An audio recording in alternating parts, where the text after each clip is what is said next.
susunya habis gitu. Oh iya, langsung bangun, nggak ambil pusing, udah ambil susunya, ngambil duit. Nggak bisa itu, 100.000 nggak bisa, 50.000 juga nggak bisa gitu. Itu mobil tuh sampai tak tendangin, saking marahnya. Aku langsung bangunin dia, yang maafin aku ya gitu. Aku nggak bisa beli susu.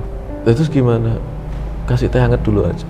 Jadi dia masih kasih solusi gitu. Hari itu aku jadi orang yang malu gitu.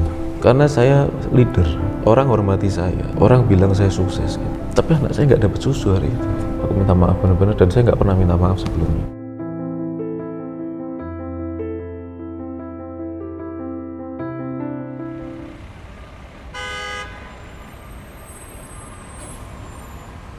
Oke. Siapa yang masak? Aku bingung, soalnya masih kenal. Oh iya. Assalamualaikum warahmatullahi wabarakatuh. Saya Arli, istri saya Rahma. Usaha saya di bidang otomotif ya, properti, ada juga logam mulia, platform marketplace di Baleo Mall. Kebetulan nama saya dan Mas Arli itu sama, ada Kurnia. Ada Kurnia. Tapi Mak Kurnia memang nama asli, bukan karena saya istrinya Mas Arli jadi Rahma Kurnia, enggak. Kesibukan saya ngurus anak 3, yang kemarin juga barusan lahiran, baru 3 bulan, yang masih kecil. Yuk ikut aku yuk, kemana gitu. Akhirnya aku datang ke satu tempat di sana, nggak taunya aku tuh di prospek. Ada satu bisnis yang menjual impian. Kalau masih SMA gitu kan gimana ya, antara naif dan memang percayaan ya. Akhirnya waktu itu kita join di bisnis tersebut. Dari situ pertama kali tahu Mas Arli, kenal karena kebetulan beliaunya kan upline-ku gitu. Jadi yang bintang-bintangan itu loh, yang bintang 7 ya, itu obat sakit kepala. Menjebak jadi istri juga ya jadinya. Gimana ya? Modus soalnya. Ngaku ya. modus. Ceritanya udah capek pacaran nih. Saya kan udah lulus kuliah, tapi dia masih kelas 2 SMA. Begitu ketemu, kok cantik nih gitu. Ya pertama kali di prospek kan kita prospek banyak orang tuh. Kita presentasi jelasin ke banyak orang. Tapi kalau ada yang bikin gagal fokus kan otomatis ya manusiawi, langsung kita gagal fokus. Ya mudah-mudahan ini join lah gitu. Ternyata bener, anaknya join gitu. Saya itu orang monoton, saya itu boring gitu. The boring person tuh Arli gitu. Saya melakukan hal yang sama berulang-ulang di tempat yang tertutup dan sangat membosankan. Ya itu kehidupan saya gitu, dan saya no problem dengan itu. Nah ketika ketemu istri saya itu kayak ada warna baru gitu ya. Oh ternyata ada cara berpikir yang beda, cara ketawa yang beda, cara bicara yang beda. Itu yang pertama kali saya lihat dari istri saya. Jadi kalau kita pas pertemuan itu sampai saya nungguin gitu, mana nih anak gitu. Nggak datang, begitu dia datang itu kan kadang-kadang suka bingung sendiri, kadang suka lupa apa yang baru dia kerjain. Lucu, jadi saya sering ketawa sendiri kalau dia datang gitu. Hiburan di kehidupan saya, makanya saya kejar gitu. Saya kejar karena saya terlalu mendalami kehidupan yang boring, setting goal, target, serius banget saya gitu. Kalau boleh jujur sebenarnya dulu tuh nggak pernah mau sama Mas Arli. Iya, saya kejar. Dikejar-kejar gitu, nggak mau. Ya namanya masih sekolah ya, anak SMA gimana kan. Itu memang dia pengennya nikah. Mas Arli pengen ke rumah saya. Terus dia bilang sama ibu saya kalau bu saya serius gitu, padahal belum kenal waktu itu, kayak baru kenal sebentar aja. Jadi pertama gitu. Kali ketemu ibunya saya itu langsung minta nikah. Ya langsung, ya bayangin Mas, padahal masih sekolah. SMA Mas, masih sekolah, mana orang tua boleh ya gitu kan. Mas Arli main ke rumah, saya nggak mau nemuin sampean, jadi yang nemuin ibu. Saya sama ibunya sampai ngobrol jam 10 malam, 11, 12 biasa. Dia kan tidur besok sekolah. Besok sekolah. Iya, aku tidur dulu ya udah, dia jam setengah 9, jam 9 pasti dia masuk kamar, dia tidur Iya, gitu. Aku ngobrol sama ibunya, mau pulang nanti aja Mas gitu. Ngobrol dulu sama ibu gitu. Sampai istiqoroh ibu tuh. Kan bingung ya anaknya, bingung tiba-tiba ada. 3 tahun kemudian baru kita. Aku tetap kuliah, aku masih aku kuliah, terus Mas Arli juga di Solo, waktu itu aku di Salatiga. Sampai di hari ini kita kalau bisnis itu pasti berdua. Apa-apa tuh dibicarakan berdua. Teman-temanku yang nanya, kok bisa sih kamu tuh kayak berdua terus gitu. Aku tuh kadang miskom sama suamiku punya kesibukan sendiri, jadi aku nggak terlalu didengerin, aku nggak terlalu diperhatikan. Ya kita harus bisa ngimbangin dong gitu ya. Kalau bisa ya jadi perempuan jangan yang biasa-biasa aja. Tuh kebetulan aku tuh intuitif ya orangnya. Mas Arli kan logis banget gitu, sedangkan kan orangnya intuitif. Jadi kadang-kadang apa yang dia jalanin kalau menurutku kayaknya ini nggak pas deh, kayaknya ini nggak bagus deh buat kamu, aku selalu ngomong gitu.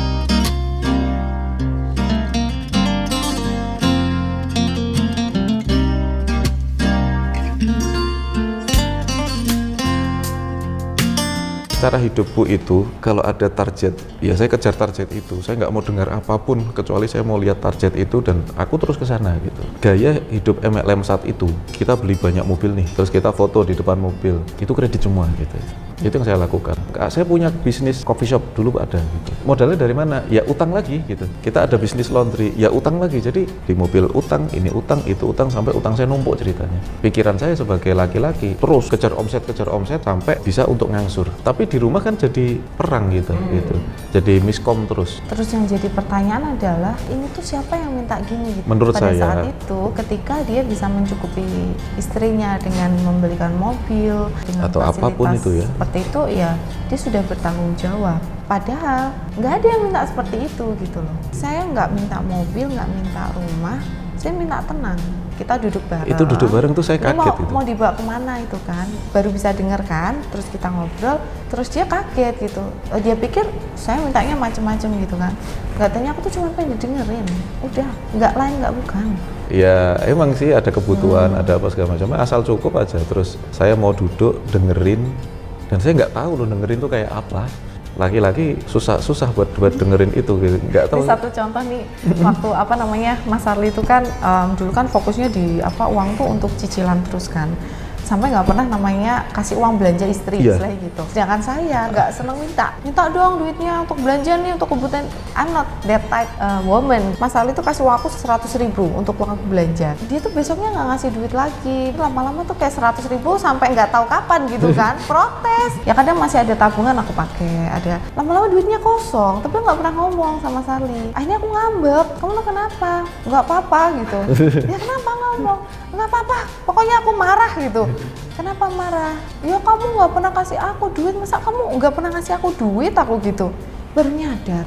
Ya pikir uang 100.000 cukup ya, gitu. Dari situ.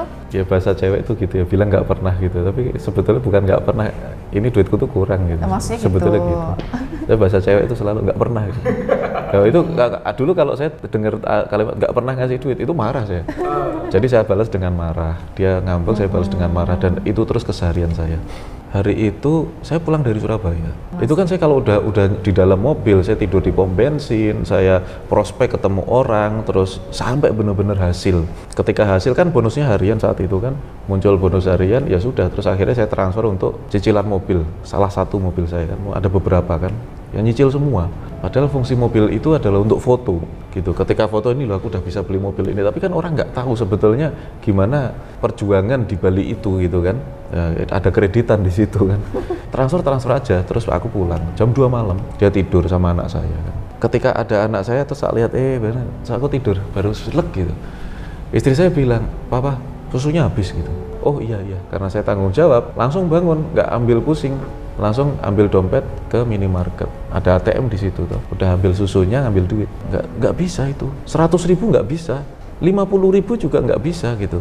Terus saya bingung, tak cek saldonya, itu nggak sampai 50.000. Saya lupa persis jumlahnya berapa, tapi nggak sampai itu sehingga nggak bisa ditarik.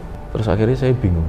Ketika saya bingung, itu mobil tuh sampai tak tendangin, saking marahnya. Ini aku tadi kok kelewat, kenapa gitu loh. Terus akhirnya saya pulang, nggak bawa apa-apa. Dari situ, aku langsung bangunin dia yang aku nangis. Maafin aku ya gitu, aku nggak bisa beli susu. Aku nggak bisa beli susu gitu. Terus gimana? Kasih teh hangat dulu aja. Jadi dia masih kasih solusi gitu. Ya aku rasa hari itu aku jadi orang yang malu gitu. Karena saya leader, orang hormati saya, orang bilang saya sukses gitu. Tapi anak saya nggak dapat susu hari itu. Akhirnya saya coba bicara gitu. Maafin saya gitu. Aku minta maaf benar-benar, dan saya nggak pernah minta maaf sebelumnya. Ini langkahnya mau dibikin gimana gitu. Aku bisa bikin bisnis lagi, tapi top up utangku harus tak gedein lagi. Atau kita mau kebalikan cara itu, semuanya tak jualin semuanya. Otomatis aku udah nggak bisa lagi di hadapan downline gitu. Yang tadinya punya mobil, dan itu jadi daya tariknya kan jadi nggak punya mobil. Otomatis aku harus pindah dari lingkungan itu ke lingkungan yang mungkin lebih murah. Aku harus hidup hemat dan seterusnya. Kamu siap gitu. Yang minta itu semua siapa? Yang penting kamu dengerin aku gitu. Kaya itu jadi nggak penting loh gitu. Dia beneran bisa senyum, tak ajak ke pasar malam sama anak saya 10.000, itu masih sisa uangnya gitu. Ya. Anak saya ketawa, dia senyum, dan saya nggak pernah lihat senyum itu gitu. 5.000, semua itu tak tinggal mobil-mobil saya jualin semuanya. Terus kita nggak punya apa-apa. Jadi nggak punya apa-apa. Nggak apa-apa. Mana ada motor? Nggak apa-apa. Semua kita bisa mulai lagi. Ya. Gitu. Udah nggak ada penghargaan-penghargaan kayak dulu lagi gitu kan, dianggap sebagai orang yang penting, orang yang hebat. Ya nggak apa-apa, kita jalanin gitu, dan ternyata bahagia Ya. tanpa itu semua. Dari situ kita mulai menerapkan prinsip hidup innalillahi wa inna ilaihi rojiun. Nggak ada pengen kaya, nggak ada pengen miskin, nggak ada pengen apa-apa, ya sudah, yang penting hidup Allah kasih apa gitu.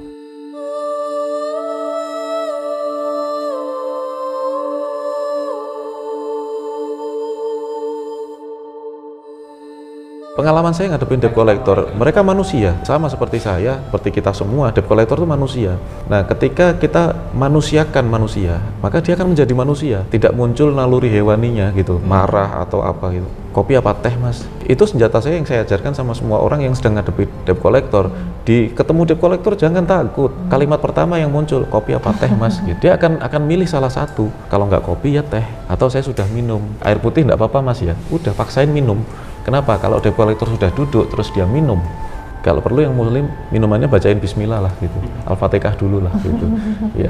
Ya muqallibal qulub, yang maha membolak-balikkan hati manusia kan gitu. Kita mohon lah, ya saya tahu saya salah, belum bayar Mas, memang saya belum ada duit gitu. Tapi kan kondisi hatinya sudah slow. Ada saya pernah ditalangin pakai duitnya debt collector, pernah. Jadi kadang-kadang orang itu udah jatuh tempo, udah telat, baru dia ngumpet-ngumpetan. Kalau saya enggak, sebelum saya jatuh tempo saya kontak debt collectornya 2 hari sebelum jatuh tempo. Mas, besok ini 2 hari jatuh tempo, tapi saya ini belum ada duit kayaknya, saya cari dulu ya Mas ya, aku mbok tolong didoain gitu. Kalau kita bersikap seperti itu, debt collector seganas apapun bingung, dia mau marahin kita itu. Saya nggak pernah balas marah, saya nggak pernah ini. Ya akhirnya dia datang, assalamualaikum Mas Arli gitu. Jadi gini Mas Arli, nggak enak saya gitu. Udah gini aja Mas, ini jenengan tenang untuk sementara, tapi jangan lama-lama. Ini tak bayarin dulu Mas, karena saya kan juga kena sanksi kalau saya nggak bisa nagih. Tak bayarin dulu ya Mas ya, karena saya percaya sama jenengan biasanya juga lancar gitu. Sampai sekarang setelah saya hijrah juga kemarin, Mas bu ada peluang-peluang apa, saya masih debt collector nih. saya nggak pernah mau jahat sama dia gitu, karena sebetulnya dia juga nggak jahat, dia itu tertekan karena atasannya, karena pekerjaannya. Jadi kita harus paham posisi dia. Kadang-kadang dia harus nemui orang-orang ruwet di luaran sana, ya jangan sampai kita ikut ruwet lah gitu. Itu akan nambah masalah dia juga. Arli Kurnia 4 bulan beli BMW, itu kalau di googling masih ada artikel-artikel itu, karena itu adalah bahasa promosi yang dulu digunakan untuk bisnis network saya. Zaman itu belum ada YouTube, belum ada apapun, sempat viral, orang-orang tambah, ini gimana caranya, penasaran. Akhirnya saya dipanggil sama perusahaan untuk jadi trainer dan ngisi pelatihan-pelatihan di semua kota. Karir saya di dunia multi level tambah naik sampai satu ketika ada ketidakcocokan dengan pola perusahaan. Ini beneran nggak sih? Wong produknya juga nggak jelas, nggak ada produknya, cuman kok seperti ini gitu. Orang gabung besoknya minta duit balik, orang gabung besoknya nuntut kesuksesan. Tapi kan lama-lama hati kita kena nih, manusiawi ya. Akhirnya saya usul ke perusahaan, saya suruh, Pak, mbok ada produknya, kita jual produk aja. Jadi akad awalnya tuh jelas, orang bayar 180 sekian ribu, itu dapat produk jelas. Ujung-ujungnya bukan saya diajak diskusi, malah di belakang itu Mas Arli nih mau bikin apa ini sendiri katanya, difitnah sana, fitnah sini, fitnah sana, kan jadi nggak nyaman kita kerja. Akhirnya beneran saya bikin sendiri perusahaan yang serupa. Jadi Mas Arli itu ada pertama perusahaan pulsa, yang kedua perusahaan penghemat BBM. Jadi 2 kali punya perusahaan.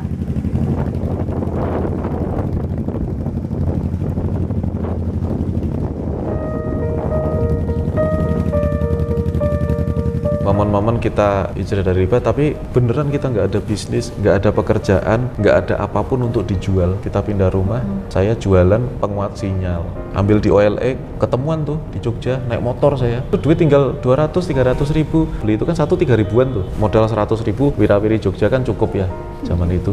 Terus saya pulang, dari situ tak jual di Facebook, saya ke warnet, di warnet saya jual, ada yang beli, COD waktu itu. 3.000 rupiah tak jual 60 ribu, serius. Tapi laku memang, awal-awal tuh memang masih laku. Kalau belum laku saya nggak pulang, ya laku 1-2 saya pulang bawa uang sedikit-sedikit. Dia juga ada jualan snack tadi gitu ya. Tapi hari itu enjoy aja kita jalanin. Saat itu ketemulah penghemat BBM itu. kita bersih-bersih gudang ya. Sekali bersih-bersih ada satu momen kita bersih-bersih, tiba-tiba kelunting ada satu gelang perak, itu souvenir. Waktu kuliah dikasih souvenir sama orang. Ceritanya gelang itu saya bawa ke Jogja pada saat saya cari-cari penghemat BBM. Ketemu minyak atsiri, saya pelajari, ketemu skripsi orang nih. Yang nggak paham nih saya, itu aditif bahan bakar dari minyak atsiri. Minyak atsiri apa tuh saya nggak tahu. Ini gimana alurnya, kan bahasa kan susah ya, bahasanya kan susah, bahasa bukan bidang saya. Akhirnya saya telepon cari penjual minyak atsiri, ketemulah yang di Jogja. Dari 15 nomor yang saya telepon itu yang angkat itu cuma 3, yang 2 itu ada yang di Tawangmangu, ada yang di Jakarta, tapi cuma 1 ini yang orangnya welcome banget. Mas, saya kalau pengen belajar boleh silakan. Ceritanya dia itu penjaga lab di sebuah kampus di Jogja. Di lab itu ada alat demonstrasi untuk buat minyak atsiri. Dan itu alat kalau sudah nggak dipakai dia yang bersihin, dia bikin minyak atsiri pakai itu. Penjaga lab, bukan orang pinter, tapi dia paham ketika saya sodorin skripsi itu, dia bisa baca, spesifikasinya dia tahu, dan saya belilah dari dia. Nah, gelang yang saya temukan tadi, saya bawa ke Jogja sekalian ketemu orang itu. Jadi saya jual di tempat pengrajin perak, di Lebur. Gelang itu dapat harga laku 800.000. 700 sekian lah. Pokoknya tak total duitku sangu dari rumah ya uang itu satu-satunya, sama penjualan perak itu adalah uang 1 juta lah. Yang 900.000 saya pakai untuk membeli minyak atsiri pertama kalinya. Beberapa puluh ribu sisanya saya pakai untuk beli botol. Hari itu saya senang setengah mati. Saya ingat banget di musola, di pom bensin, habis sholat itu saya bersyukur banget, ya Allah saya punya dagangan. Langsung saya tetesin motor saya pakai itu. Saya tetesin, saya sendiri juga awalnya nggak bisa bedain ini sebetulnya efeknya gimana, cara ngetesnya juga. Yang penting tak tetesin aja gitu. Sampai rumah nggak macet aja. Akhirnya saya pulang ke rumah dan saya dengan semangat sekali saya print labelnya itu. Dulu namanya DJ Speed, ya asal nyebut aja DJ Speed, tak jual ke teman-teman. Apa respon pertama kalinya? Ini obat gosok ya? Nanti kalau motorku rusak piye? Ya, saya bisa jawab, nggak apa-apa, dari Jogja ke sini tak tetesin banyak, nggak rusak kok, itu masih hidup gitu. Cuman itu bahasa saya. Tapi tetap aja orang nggak percaya. Orang yang pertama kali beli, mudah-mudahan nanti nonton, Mas Fajar, itu teman saya. Beliau itu IT, orang coding lah gitu. Saya kenal baik sama beliau, tapi dia hari itu beli karena kasihan sama saya. Dia tahu saya dulu di MLM, tahu sekarang saya nggak punya penghasilan. Saya kalau ke tempat dia, ketemulah kita, Mas ini penghemat BBM. Ya dia sebetulnya percaya nggak percaya sih, tapi mau coba. Ya udah Mas tak coba ya, tak belinya 2 botol. Itu orang yang pertama kali beli penghemat BBM saya, Mas Fajar. Makasih Mas Fajar.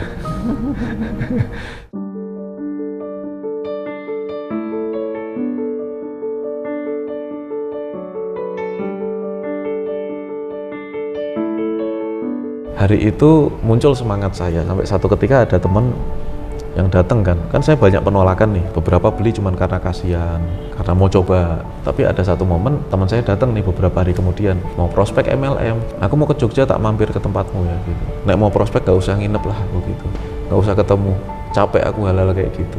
Enggak kok, aku nggak prospek, aku udah tahu kamu nggak mau gitu. Cuman perlu tempat tidur gitu. Datanglah dia di rumah, tidurlah dia di tempat di mana saya menyimpan produk saya dalam bentuk jerigen tadi. Kamu kok jadi tukang pijet ya? Gitu. Kenapa? Bau kamarmu tuh bau minyak urut gitu. Itu penghemat BBM. Wah, mosok. Aku coba tuh. Ya wes bungkusin sendiri gitu. Akhirnya dia botolin sendiri itu. Dibawalah ke Jogja sama dia di sebuah pertemuan MLM. Nggak tahu MLM apa, yang intinya saya nggak mau lagi. Ditetesinlah ke motor teman-teman orang-orang MLM. Buka, tetesin. Apa kuwi? Wes pokoknya buka. Tetesin, buka, tetesin, buka, tetesin. Puluhan motor ditetes sama dia, nggak ngomong itu apa, percaya aja. Besoknya selang 2 hari dia ditelepon banyak orang, kaget dia, takut. Kemarin motorku diapain gitu, takutnya rusak, tapi ternyata nggak rusak. Ternyata tadinya motor susah di starter, sekarang jadi gampang. Pagi-pagi sulit hidup jadi bisa hidup. Motor-motor yang pas perjalanan berangkat itu berebet, pulangnya itu tarikannya enak, bisa ngebut. Sudah nggak berebet lagi, kok bisa secepat itu gitu. Makanya pada bingung, pada nelpon, nggak ke saya, tapi ke teman saya itu. Dijawab, itu produknya Mas Arli, tahu tuh Mas Arli, pensiun dia sekarang gitu. Ngubungin saya sehari 2 hari, nggak mau saya, mau aku MLM. Tapi saya mau itu gara-gara dia janjiin. Gini aja deh, aku yang ini MLM-nya, kamu yang supply produknya. Ya wes, aku mau, aku gitu. Bener ya, aku nggak usah tampil ya. Oke. Nah, satu ketika dia mau presentasi pertama kalinya di Salatiga.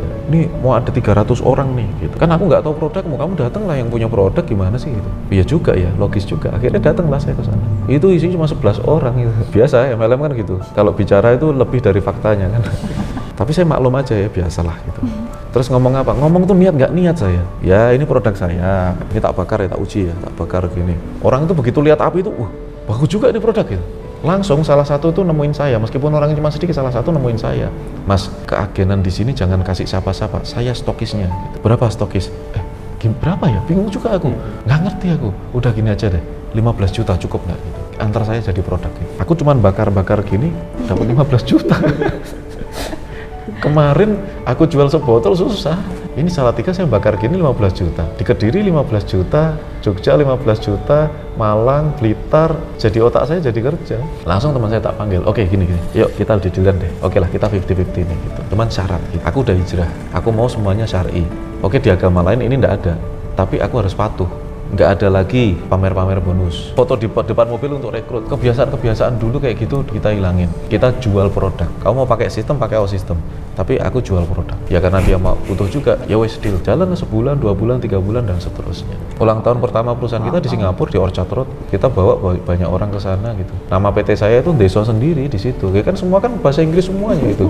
PT-nya kan SNS itu gitu. Tapi jalan Suropati 1, Togaten gitu. Apa road gitu ya, ini road gitu kan keren gitu. Punya saya aja yang Togaten, Pasar Sapi, Salatiga. Kita ulang tahun pertama perusahaan saya itu, MLM itu kita close. Sudah saya coba 1 tahun, ternyata memang tidak bisa kita rubah menjadi full selling. Kebiasaan orang-orangnya yang tidak bisa. Sistemnya bisa kita bikin seperti itu, tapi orang-orangnya yang tidak bisa, kita pecah lah. Ketika saya mundur, perusahaan itu dikelola sama teman saya ini. 1 bulan tutup lah. Orang-orang kan komplain tuh gitu, kok tutup gimana pas segala macam. Mereknya ini tak pakai, ada kode poinnya, kalau dimasukin ke website nanti cair jadi bonus dan seterusnya. Kan jadi nggak kepake bonus itu, kan orang komplain. Akhirnya saya selesaiin. 1 minggu tuh tak telepon satu-satu. Assalamualaikum Pak, ya kemarin ada problem ini Pak. Ya iya gimana nih Mas Ali, ini orangnya telepon nggak bisa ya. Nggak apa-apa Pak, gini ini yang tanggung jawab saya aja Pak ya gitu. Bapak mau diganti uang apa produk gitu. Uang aja Mas. Oh ya sudah, minta nomor rekeningnya saya hitungkan Pak ya. Tak hitung. Oh berarti nanti kita gantinya sekian Pak. Ya wes bismillah tak transfer. Saya yang minta diganti produk karena memang laku produknya. Jadi MLM itu tutup, produk saya itu tetap laku. Dan itu sampai hari ini karena memang demand dari penghemat BBM itu ada gitu. Sampai hari ini kan masih laku terus gitu. Akhirnya saya rubahlah menjadi Klinos di tahun 2015. Jadi direct selling, sistemnya agen jual ke apa segala macam untuk menghilangkan kesan MLM-nya dari Dexon ke Klinos gitu. Makanya uji labnya kan juga masih Dexon. Klinos gak saya uji ulang, sama formulanya gitu. Kadang-kadang di produk saya ada power by Dexon One gitu. Maksudnya apa sih? Maksudnya itu ya Dexon sebetulnya produknya. Tapi brand tersebut akhirnya kita haki, terus kita mulai merintis. Alhamdulillah sejak tidak di MLM itu malah pertumbuhannya malah bagus. 2.500 agen, banyak sekali yang awal bisnis saya itu ya modalnya dari situ, properti, bisnis emas, bisnis macam-macam ya, modal awalnya ya dari situ.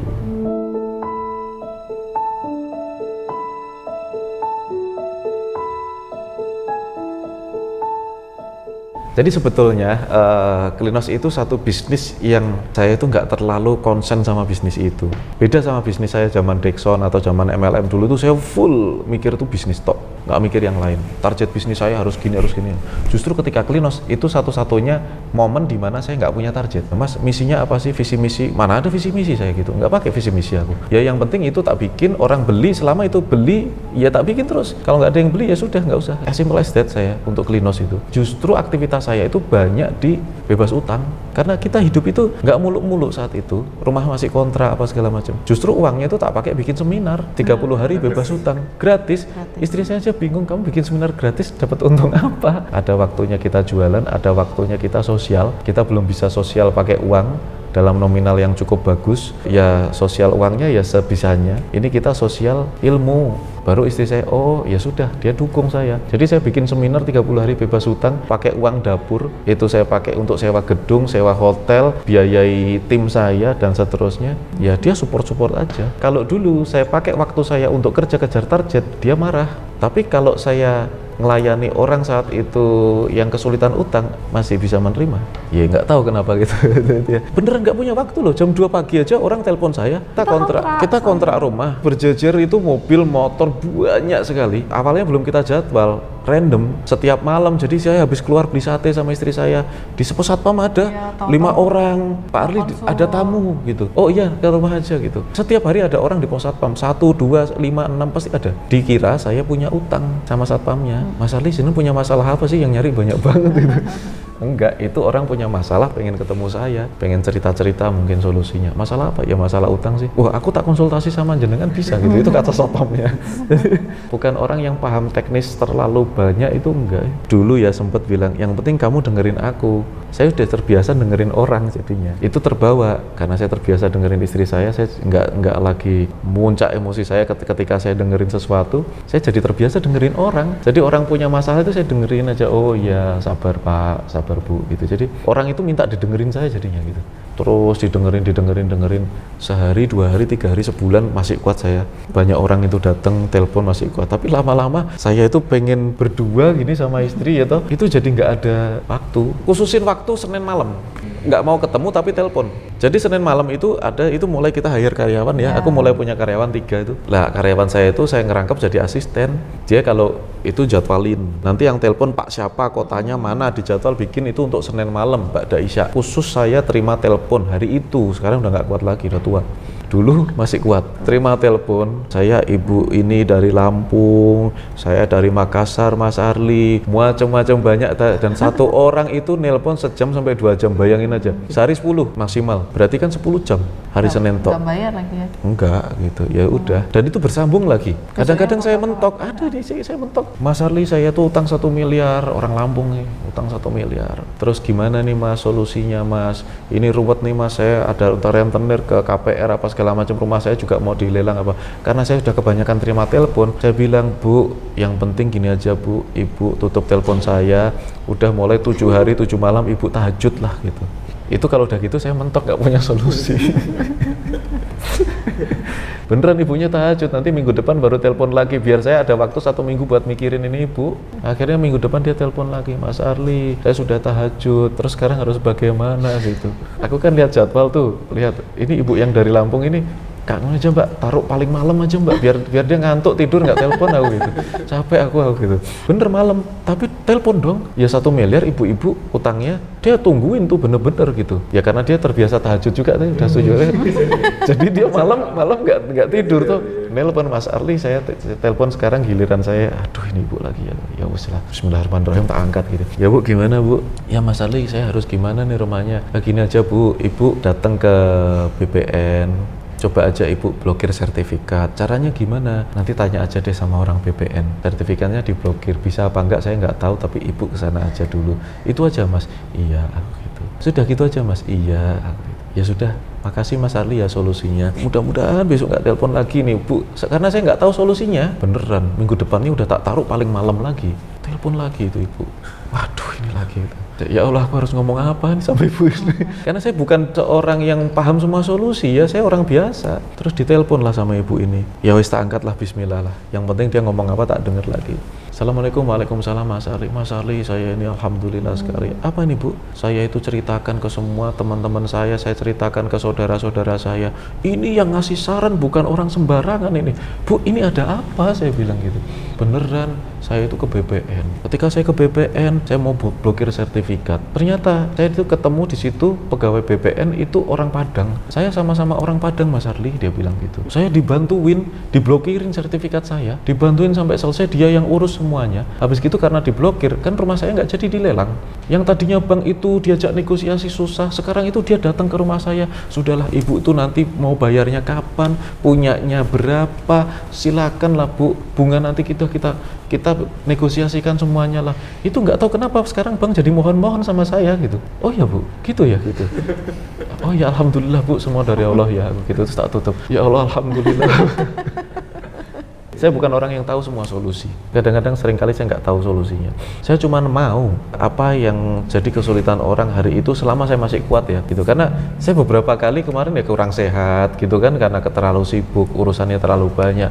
Akhirnya otomatis saya harus membatasi. Setelah itu saya pindah rumah kan, saya bikin rumah saya yang pertama. Setiap Kamis malam. malam Jumat sampai dikira dukun itu loh. Dikira Kok rumahnya dukun, Mas Ali setiap malam Jumat kerjaannya rame, gitu. nggak jelas, nggak tahu kerja apa, di rumah terus. Setiap Kamis malam rumahnya rame, habis Isya itu rumah tuh rame, orang dari Manado, dari Lampung, Balikpapan, Surabaya, Jakarta itu ngumpul semua di rumah saya. Saya nggak bisa terlalu capek sekarang ini emang.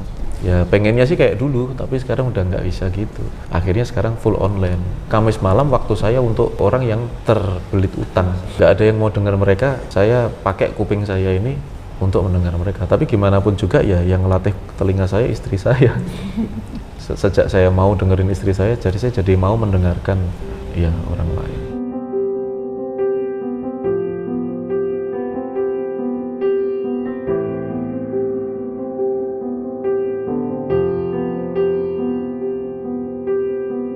Saya tahu dikejar jatuh tempo gimana rasanya. Saya tahu kita berantem sama pasangan di rumah gara-gara utang itu gimana rasanya. Saya tahu gimana nasib anak-anak ketika orang tuanya punya utang dan nggak bisa mikirin dia. Satu kelebihan yang diberikan Allah sama saya, ketika anak saya nih, anak laki-laki saya yang nomor 2, "Pah, main balon yuk sama aku," gitu. Ya udah saya main balon sama dia. "Pah, maghrib ke masjid yuk sama aku."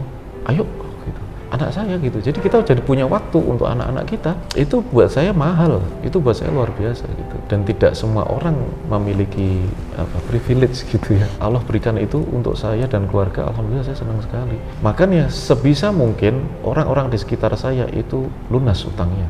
Itu dulu, nggak masuk kepada riba, mindset riba, kalau nggak utang nggak akan punya, kalau nggak KPR nggak bisa punya rumah, itu harus hilang, bener-bener dihilangin gitu. Jangan ada di pikiran kita, karena itu sangat mengkerdilkan kekuasaan dari Allah Subhanahu Wa Taala.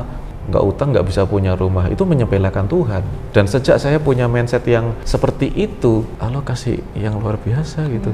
Yang dititipin ke Allah itu celana saya sama properti saya, banyak properti saya, jujur aja gitu. Tapi itu yang Allah titipin ke kita. Kita nggak ngejar. Sejak kita nggak mengejar, mindsetnya itu dititipin. Kita itu dititipin. Sekarang aku mau bilang gini loh, orang punya rumah dan orang kontrak, menurut saya sama. Semuanya kontrak. Nanti ketika kita mati, 2 kali 1 meter, mana ada kita bawa? Nggak ada yang kita bawa. Sebetulnya sama, nggak ada bedanya. Kita kontrak atau kita punya rumah itu sama. Semuanya kita tinggal, semuanya sifatnya sementara. Ada orang yang terlalu pikiran nanti anak-anaknya bagaimana. Anak-anak sudah ada rezekinya masing-masing. Nggak perlu kita persiapkan rumah satu-satu, nggak juga gitu. Saya nggak begitu. Ya insya Allah anak sudah ada rezekinya masing-masing. Pasti ada jalannya sendiri-sendiri. Karena Allah sudah mempersiapkan itu semua. Setengah mati, pikiran petentengan, tapi nggak dapat-dapat. Ini begitu kita pasrah, ikhtiar dulu. Ya kita berusaha keras. Waktu kita manfaatkan untuk kerja, untuk doa. Ya nanti Allah akan memberikan yang pas sesuai ukuran kita masing-masing. Termasuk perusahaan saya yang terakhir ini, sama dengan Bung Afan, ABN, Balemol. Dia tuh datang ke saya, "Masuk dong di kita, urunan, ayo," aku gitu. Akhirnya kita nggak urunan, dikasih aja saham gitu aja. Aku nggak bisa apa-apa loh, Van gitu. Saya nggak bisa apa-apa, saya bilang. Aku nggak tahu marketplace, saya nggak tahu Tokopedia, Shopee, Bukalapak, nggak paham aku gitu. Nggak apa-apa mas gitu. Kita berdua, kita butuh orang yang ketiga nih, yang bisa dituakan, dia bilang gitu. Berarti aku tua nih kayak gitu. Ya sudahlah, akhirnya kita kita ikut, ya kita kerjakan seserius mungkin lah. Ratusan transaksi sampai sekarang, mungkin ratusan ribu transaksi setiap bulan ya. PT Balemol. Kita ngejar itu sesuatu yang nggak kelihatan, kita kejar, kita adakan supaya ada. Tapi kali ini saya nggak pernah ngejar, disuguhi sama Allah, disuguhi kacang telur nih, kacang telur disuguhi sama Allah. Saya tinggal buka, saya tinggal makan, tinggal mau buka mau makan nggak gitu. Ya. Itu aja problemnya. Sejak saya hijrah, saya sama istri saya sudah pasrah, nggak terlalu mikirin ini bisnis mau bagaimana. Punya sih goal, punya target, tetapi menyikapi goal sama target itu bukan sesuatu yang harus terjadi, itu tidak. Kita jalankan dengan serius, saya sama istri. Kalau seandainya jadi ya berarti rezeki kita. Kalau seandainya tidak tercapai ya kita nggak pernah nyesel, nggak pernah apa. Yang penting kita sudah berusaha semaksimal mungkin.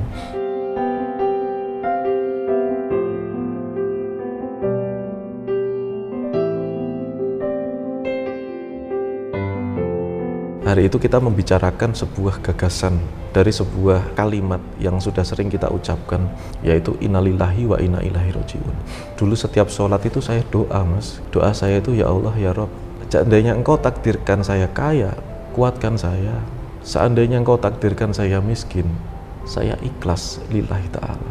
Dan saya ucapkan itu setiap kali selesai sholat. Saya menghadap kepada Allah. Innalillahi wa inna ilaihi rajiun itu adalah sebuah dasar pemikiran yang menurut saya paling pas buat kami sekeluarga. Kita jadi tidak merasa memiliki apapun yang hari ini dititipkan oleh Allah gitu. Someday itu hilang, someday itu diambil, atau someday kami semua meninggalkan itu semua. Ya dari awal mau nggak mau kita harus siap, karena sebetulnya itu semua akan terjadi toh. Itu semua akan terjadi. Masalahnya banyak orang yang meninggalkan dunianya di saat dia belum siap. Nah itu saya nggak mau. Jadi dari awal konsep innalillahi wa inna ilaihi itu saya pakai di dalam keluarga saya. Kemudian itu juga konsep yang saya gunakan untuk memberikan nasihat sama teman-teman yang datang ke saya dengan penuh pemikiran serakah ya. Kadang-kadang kita serakah. Saya punya sifat serakah juga kadang-kadang, makanya harus mikirin itu terus. Serakah itu aku pengen lunas utang, aku pengen kaya, aku pengen punya duit banyak dan seterusnya, kayak nggak ada habisnya gitu loh. Kita semua punya perasaan itu. Jadi makanya supaya mengingatkan terus, ya terus ngucap innalillahi wa inna ilaihi rajiun. Dari situ kita bisa melihat semua yang kita miliki, harta, keluarga, terus kesenangan-kesenangan maupun musibah, sifatnya adalah innalillahi wa inna ilaihi rajiun. Lebih nyaman buat saya, di hati saya itu lebih enak. Jadi seandainya kita kena musibah nih, gitu kan, perjalanan nggak selalu bagus. Kadang-kadang kita juga kena musibah, kadang-kadang kita juga kena ada kesulitan-kesulitan yang kita nggak bisa selesaiin. Kadang-kadang kita juga ngadepin masalah yang terlalu besar yang kita ngerasa seringkali kita juga nggak sanggup. Ya balik lagi ke situ, innalillahi wa inna ilaihi rajiun. Tidak ada masalah itu yang abadi, nggak ada juga kesenangan itu yang abadi gitu. Semua akan kembali padanya. Waktu kita selesai, ya sudah. Saya Arli Kurnia dan istri saya Rahma. Wassalamualaikum warahmatullahi wabarakatuh. Waalaikumsalam warahmatullahi wabarakatuh.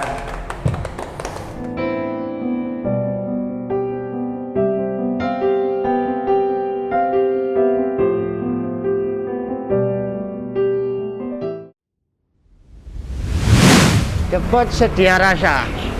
Bener kong? Busa ini khas ikan kutuk, ikan patin, ono ikan patin bareng. Ya. Ini original. Jos, pokoknya jos. Sabar menanti. Judulnya sabar menanti. Kulo heran, apa kok dinamakan botok sabar menanti ini kenapa, Bu? Suasana baru, menu baru, iki ono cumi.